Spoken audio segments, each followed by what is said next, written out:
அனைவருக்கும் வணக்கம். நான் உங்கள் 5ஆம் தலைமுறை ஜோதிடர் ராம்குமார் ராஜேந்திரன். இன்றைக்கி நம்ம பார்க்க போகிற தலைப்புங்க, சிம்ம ராசி அன்பர்களுக்கு உங்களுடைய ராசிக்கு 7ஆம் இடமான கும்ப ராசியில் சனி மற்றும் புதன் ஆகிய 2 கிரகங்களுடைய சேர்க்கை திரி ஏகாதச யோகம் என்று அழைக்கக்கூடியதுங்க. இந்த நிகழ்வு சுமார் 30 வருடங்களுக்கு பிறகு நடைபெறவிருக்கு.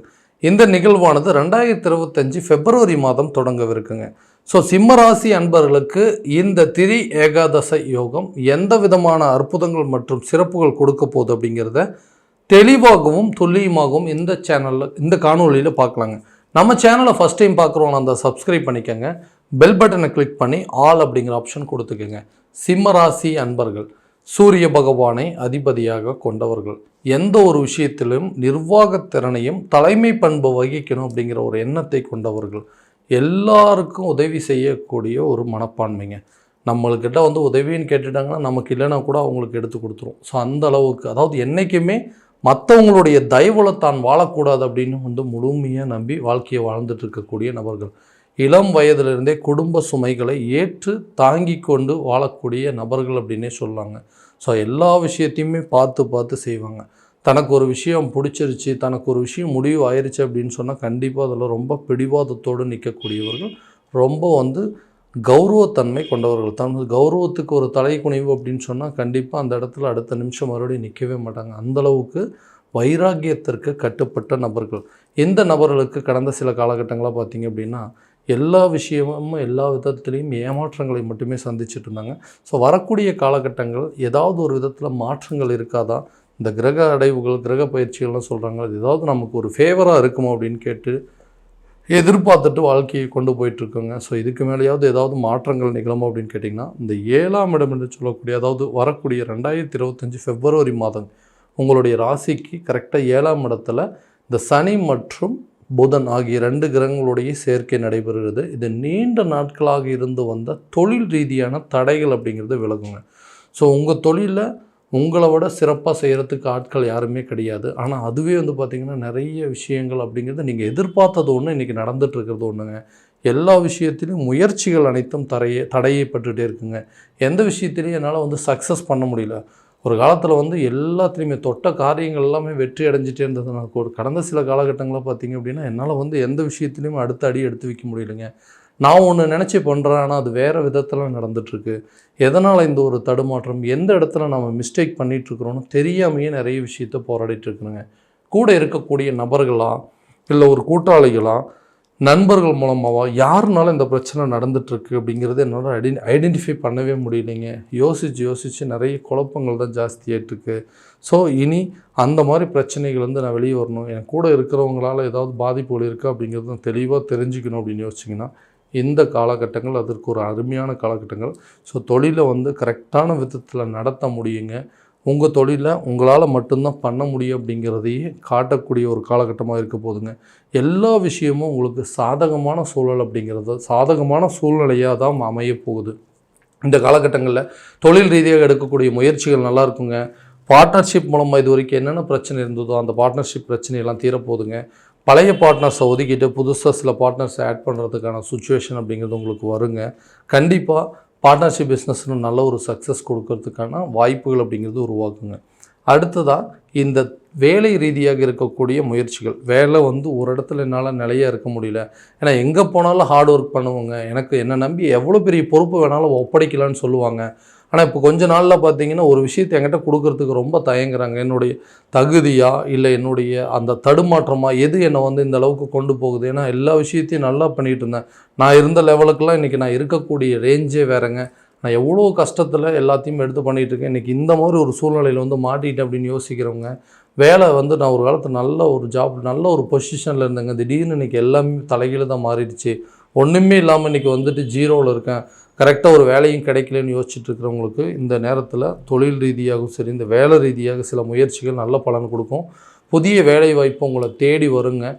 அந்த வேலை செஞ்சிட்ருக்கிற இடத்துல உங்களுக்குன்னு சில பொறுப்புகளை கொடுக்கக்கூடிய வாய்ப்பாக இருக்க போதுங்க. எந்த விஷயத்தை உங்கள்கிட்ட கொடுக்காம டிலே பண்ணிகிட்டு இருந்தாங்களோ அதெல்லாம் அந்த பொறுப்புகள், அந்த பதவிகள், அந்த பணிகள் அப்படிங்கிறதுலாம் உங்களை தேடி வருங்க. உங்களால் தான் இந்த வேலை முடியுங்க, மற்ற யாராலையும் முடியாது அப்படின்னு சொல்லக்கூடிய வாய்ப்புகள். இது வரைக்கும் உங்கள்கிட்ட ரெக்வஸ்ட் பண்ணிட்டு இருந்தவங்கலாம் திடீர்னு ஆர்டர் போட ஆரம்பிச்சிட்டாங்க. அந்த நிலை அப்படிங்கிறது மாறுங்க. அதே ரெக்வஸ்ட் அப்படிங்கிறது உங்கள்கிட்ட வருங்க. நீங்கள் உங்களுடைய துறையில் சாதித்து காட்டக்கூடிய ஒரு யோக காலமாக இருக்க போதுங்க. இந்த டெய்லி அதாவது தினசரி சம்பளம் வாங்கக்கூடியவங்களுக்கு அவங்களுடைய சம்பளம் அப்படிங்கிறது கண்டிப்பாக அதிகரிக்குங்க. தொழிலில் நிறைய சாதகமான சூழ்நிலை, வேலை செய்கிற இடத்துல நிறைய புதுசாக ஒரு ஆப்பர்ச்சுனிட்டி அப்படிங்கிறது அமையும். நிறைய பொறுப்புகள், ரெஸ்பான்சிபிலிட்டி உங்களை தேடி வருங்க. பதவி உயர்வும் சம்பள உயர்வும் உங்களை தேடி வரக்கூடிய ஒரு காலகட்டமாக இருக்க போதுங்க. நண்பர்கள்கிட்ட இருந்து வந்த பிரச்சனைகள் அப்படிங்கிறது தீருங்க. அதாவது பிரிந்து போன நண்பர்கள்லாம் உங்களை சேரக்கூடிய ஒரு காலகட்டம். விலகி சென்றவர்கள் விரும்பி சேருவாங்கன்னு சொல்லுவாங்க. அந்த மாதிரி ஒரு பழமொழிகள் கட்டாயமாக உங்களுக்கு அது எல்லாமே நடக்கக்கூடியது. யாரெல்லாம் உங்களை வேண்டாம், யாரெல்லாம் உங்களை விலகி போனாங்களோ அவங்களே உங்கள் சூழ்நிலையை, அதாவது அவங்களே உங்களை தேடி சேரக்கூடிய ஒரு காலகட்டமாக இருக்க போது. கணவன் மனைவிக்கிடையே இருக்கக்கூடிய பிரச்சனைகள் அப்படிங்கிறது கண்டிப்பாக தீரும்.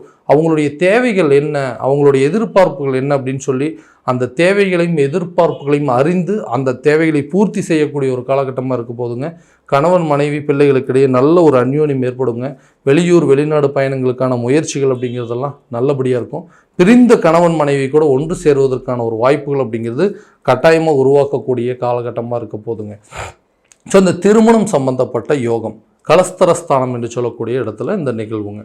ரொம்ப நாளாக மேரேஜ் டிலே ஆகிட்டுருக்கு. ஏன்னா இந்த மாதிரி பையன் எல்லாமே ரொம்ப கஷ்டப்படுற பையன். இப்போ நல்ல பிஸ்னஸ் பண்ணிகிட்ருப்பான், நல்ல வேலைக்கு போயிட்டுருக்குறாங்க, நல்ல கஷ்டப்பட்டு வீடு வாசல்லாம் கட்டிட்டான், வண்டி வாகனம் எல்லாத்தையும் வாங்கி வச்சுட்டான், எல்லாம் சூப்பராக இருக்குங்க. ஆனால் அந்த பையனுக்கு ஒரு கல்யாணம் மட்டும் நடந்துருச்சு அப்படின்னு சொன்னால், ஏன்னா இது வரைக்கும் அவங்க ஃபேமிலியவே இவ்வளோ கஷ்டப்பட்டு பார்த்துக்கிறாரு, இன்றைக்கி வரப்போகிற மனைவி எந்தளவுக்கு பார்த்துக்குவார் அப்படின்னு சொல்லி நிறைய பேர் நம்மகிட்ட காதுபடவே சொல்லி கேள்விப்பட்டிருக்கோம்.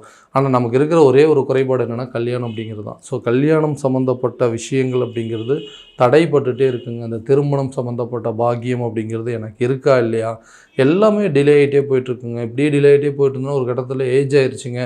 இந்த லேட்டு, அதாவது எவ்வளோ ஏஜுக்கு அப்புறம் எப்படிங்க மாப்பிள்ளை பொண்ணு எப்படிங்க கொடுக்குறதுன்னு சொல்லி அதுவே ஒரு பிரச்சனையாயிருமோன்னு பயமாக இருக்குதுன்னு சொல்கிறவங்களுக்கு திருமணம் சம்மந்தப்பட்ட பாக்கியங்கள் அப்படிங்கிறது உங்களை தேடி வருங்க.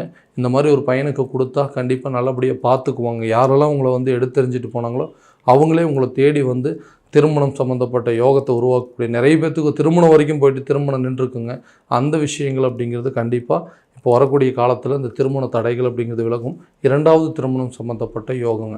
ஸோ ஆல்ரெடி ஏன்டா அந்த ஃபஸ்ட் லைஃப்பில் நாம் இருந்தோம், அந்த லைஃப்பை நினச்சி பார்த்தாவே மறுபடியும் கல்யாணம் பண்ணுறதுக்கு எண்ணமே வரமாட்டேங்குதுன்னு சொல்கிறவங்களுக்கு இரண்டாவது திருமணம் சம்மந்தப்பட்ட யோகங்கள் அப்படிங்கிறது உருவாகுங்க. குழந்தை பாக்கியம் ஏற்படும் கட்டாயமாக. அந்த குழந்தை பாக்கியம் அப்படிங்கிறது பெரிய கனவாகவே இருக்குங்க. ஒரு குழந்தை இருக்குது, இந்த ரெண்டாவது குழந்தைக்கு உண்டான வாய்ப்புகள் இருக்குது அப்படின்னு யோசிக்கிறவங்களுக்கு, ரொம்ப வருஷமாக குழந்தை பாக்கியம் இல்லாதவங்களுக்கும் இந்த காலகட்டங்களில் கண்டிப்பாக குழந்தை பாக்கியம் ஏற்படுவதற்கான வாய்ப்புகள் அப்படிங்கிறது உருவாகுங்க.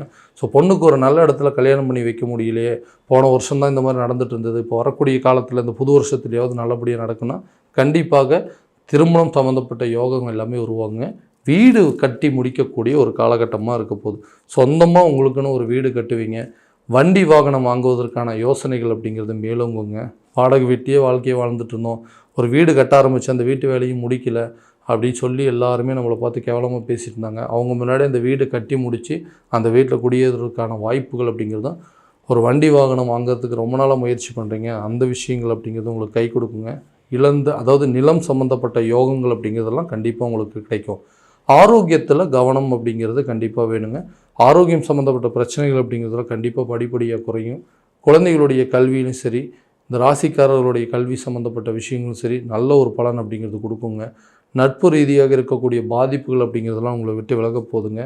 கல்வியில் நல்ல ஒரு முன்னேற்றமும் ஆரோக்கியத்தில் நல்ல ஒரு மேன்மையும் கொடுக்கக்கூடிய ஒரு காலகட்டமாக இருக்க போதுங்க. குழந்தைகளுடைய கல்வியில் வெளியூர் அல்லது வெளிநாடு சென்று படிக்க வைப்பதற்கான வாய்ப்புகள் அப்படிங்கிறது உருவாகுங்க. ஒரு கல்வியை முடிச்சிட்டாங்க, அடுத்தது உயர்கல்வி நல்ல ஒரு லெவலுக்கு இருக்கணும். ஸோ அந்த கல்வி சம்மந்தப்பட்ட தடைகள் அப்படிங்கிறது விலகணும். எக்ஸாம்ஸில் நல்ல ஸ்கோர் பண்ணணும் அப்படின்னு சொல்லி எடுக்கக்கூடிய முயற்சிகள் எல்லாமே நல்ல சக்ஸஸாக இருக்க போதுங்க. ஸோ இது வரைக்கும் நம்ம பார்த்ததெல்லாம் கோச்சார ரீதியான பலன்கள் மட்டும்தான். இந்த பலன்கள் உங்களுக்கு நடக்கும் அப்படின்னா உங்களுடைய ஜனனகால ஜாதகத்தை முழுமையான விதத்தில் ஒரு வாட்டி தெரிஞ்சுக்கங்க. அது தெரிஞ்சுக்கிட்டு அதற்குண்டானபடி முயற்சி எடுக்கும்போது தான் நல்ல பலன் அப்படிங்கிறது கண்டிப்பாக உங்களுக்கு நடக்குங்க.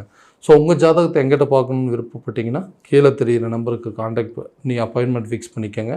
அப்படி இல்லையா அதே நம்பருக்கு வாட்ஸ்அப் மூலமாக உங்களுடைய ஜாதகத்தை அனுப்பிச்சி வச்சிங்க அப்படின்னா தெளிவான முறையில் கணிச்சு துல்லியமான பலன்கள் அப்படிங்கிறது உங்களுக்கு தெரியப்படுத்தப்படுங்க. மீண்டும் அடுத்த காணொளியில் உங்களை சந்திக்கும் வரை உங்களிடமிருந்து விடைபெறுவது உங்கள் ராம்குமார் ராஜேந்திரன். நன்றி.